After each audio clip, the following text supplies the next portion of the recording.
গাজা যুদ্ধের প্রথম দিকে ইসরায়েল এবং হামাস উভয়ই যুদ্ধাপরাধ করেছে।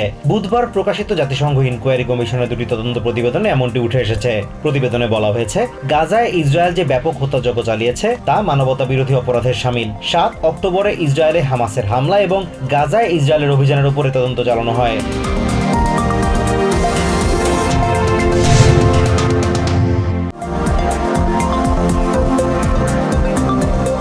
স্টেট সেক্রেটারি অ্যান্টনি ব্লিনকেন বলেছেন, গাজায় যুদ্ধবিরতির জন্য আমেরিকার প্রস্তাবে হামাসের কিছু পরিবর্তনের সুপারিশ গ্রহণযোগ্য নয়। তারপরও ইসরায়েল হামাসের মধ্যে একটি চুক্তির জন্য তাদের প্রচেষ্টা অব্যাহত রয়েছে বলে জানান তিনি। বুধবার দোহায় কাতারের প্রধানমন্ত্রী শেখ মোহাম্মদ বিন আব্দুল রহমান বিন জসিম আল থানির সঙ্গে বৈঠক শেষে এসব কথা বলেন ব্লিনকেন।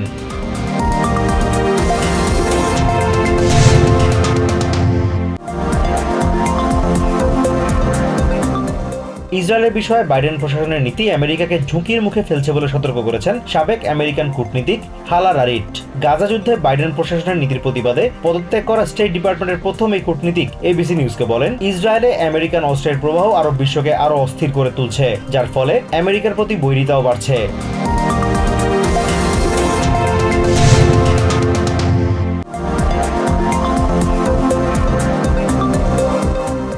G7 সামিটে যোগ দিতে ইটালি সফরে গিয়েছেন প্রেসিডেন্ট বাইডেন। বুধবার মেরিল্যান্ডের জয়েন্ট বেস অ্যান্ড্রুজ বিমান ঘাঁটি থেকে ইটালির উদ্দেশ্যে যাত্রা শুরু করেন তিনি। বৃহস্পতিবার শুরু হতে যাওয়া G7 এর বার্ষিক শীর্ষ সম্মেলনে বাইডেন ইউক্রেন ও গাজার যুদ্ধ, বৈশ্বিক অর্থনীতি এবং জলবায়ু পরিবর্তন সহ বিভিন্ন বিষয়ে আলোচনায় অংশ নেবেন।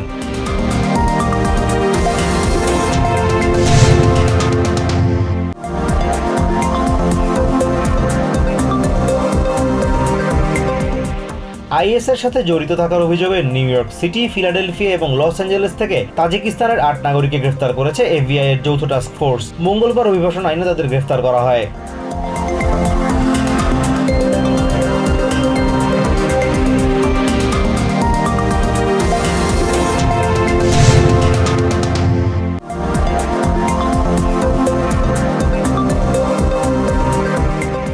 নিউ ইয়র্ক সিটির কারেকশন ডিপার্টমেন্টের বিরুদ্ধে শিশু যৌন নিপীড়নের অন্তত 100টি মামলা হয়েছে। মঙ্গলবার ভুক্তভোগী শিশুদের পক্ষে এই মামলাগুলো করা হয়। এই 100 মামলার মধ্যে রয়েছে কয়েক দশক আগের শিশু নিপীড়নের ঘটনাও।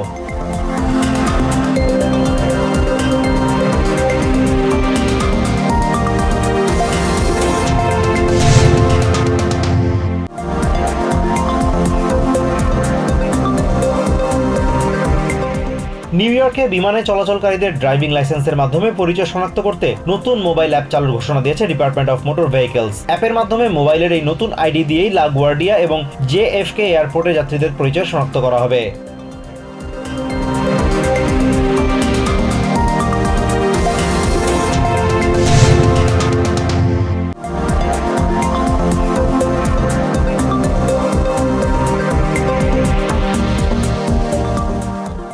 কুয়েতের দক্ষিণাঞ্চলের শ্রমিকদের একটি আবাসিক ভবনে অগ্নিকাণ্ডে অন্তত 49 জন নিহত হয়েছে। বুধবার ভোর 6টার দিকে মানগাফ অঞ্চলে এই ঘটনা ঘটে। ওই ভবনের বেশিরভাগ বাসিন্দাই ভারতীয় শ্রমিক। আহত হয়েছেন আরো কয়েক ডজন মানুষ।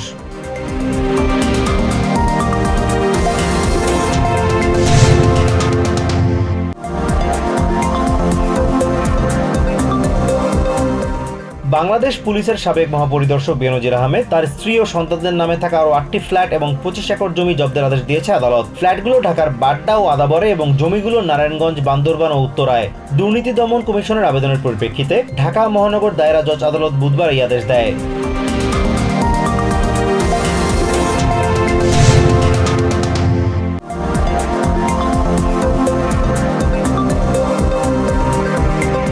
টি-20 বিশ্বকাপে নিজেদের তৃতীয় ম্যাচে ভারতের কাছে 7 উইকেটে হেরেছে আমেরিকা। নিউ ইয়র্কের নাসাউ কাউন্টি স্টেডিয়ামে টস হেরে আগে ব্যাটিংয়ে নেমে 8 উইকেটে 110 রান করে আমেরিকা। জবাবে খেলতে নেমে 10 বল বাকি থাকতেই লক্ষ্যে পৌঁছায় ভারত। এর মাধ্যমে সুপার হিট নিশ্চিত করল তারা।